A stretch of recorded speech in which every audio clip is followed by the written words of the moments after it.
Interview yesterday, मजा आया बहुत देखकर खान साहब का।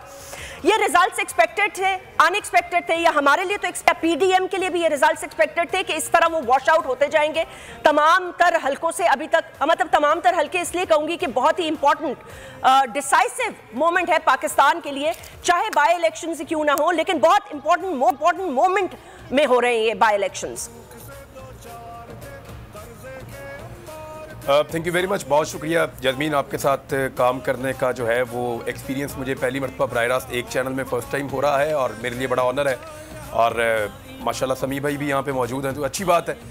मैं आगाज़ कर लेता हूँ, जो आपने सवाल किया वहीं से आते हैं। देखें, नताइज स्लो हो जाना, मैंने फील्ड में बहुत रिपोर्टिंग की है, बहुत सारे इलेक्शन कवर किए हैं।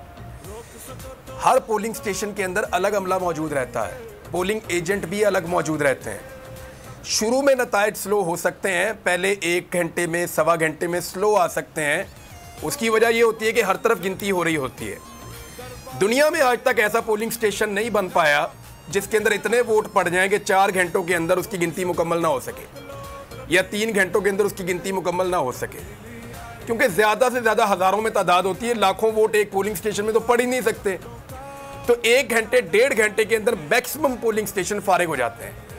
जिस वक्त आपको स्पीड के साथ रिजल्ट आ रहे हो तो उसका मतलब आप ये लीजिए कि गिनती भी ठीक हो रही है, काम भी ठीक चल रहा है।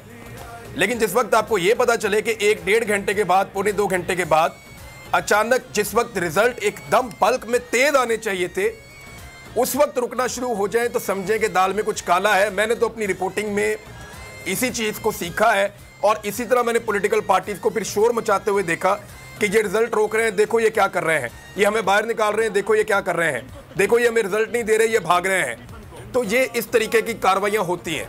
मेरी इंफॉर्मेशन के मुताबिक चंद हलकों में जहाँ पे नकब लगाना मकसूद है, वहाँ पे हर जगह पे 50 से ज़ायद पोलिंग स्टेशंस को शॉर्टलिस्ट किया गया है। रात गए उन पोलिंग स्टेशंस का रिजल्ट जब आना शुरू होगा बारी बारी, तो वो मजमूई नतीजे के ऊपर असरअंदाज होगा। अभी गेम सिर्फ चल रहा है, जो असल गेम है वो शुरू होने वाला है। पाकिस्तान तहरीके इंसाफ ने अगर ये इलेक्शन जीतना है तो उनको ज़्यादा तगड़े होकर ये इलेक्शन लड़ना पड़ेगा, उनके लोगों को ज़्यादा तगड़े होकर बैठना पड़ेगा, गिनती जो है उसके ऊपर ख्याल रखना पड़ेगा। अभी बड़ी लंबी गेम बाकी है। एक ही उम्मीदवार था जो इमरान खान का मुकाबला कर सकता था और जो उम्मीदवार वाकई टक्कर दे रहा था वो मौलाना कासिम साहब हैं। बड़े काबिल एहतराम आदमी है और मर्दान के अंदर उनको वाकई वोट पड़ सकते थे, लेकिन पीडीएम की जमातों ने उनको रिजेक्ट किया इसलिए क्योंकि 4 सद्दा में इनके लोगों ने कहा कि हमने एमन वली को हमने वोट नहीं करना। ये एक फैक्टर भी है, इसको जेहन में रखना पड़ेगा। तो खैबर पख्तूनख्वा में और कराची के अंदर स्पेशली जो भुट्टो साहब जिंदा हैं और वोट डाल रहे हैं, वो एक बहुत बड़ा फिनोमिना है, इसको बिल्कुल नज़रअंदाज नहीं किया जा सकता। आज सारा दिन जिस तरह वहाँ वोटिंग की गई है कराची में, और जब लेट गए आपको पता चलेगा नताइज में, तो वो आपको कुछ मरीर वाली सीट के ऊपर आपको फ़र्क नज़र आएगा।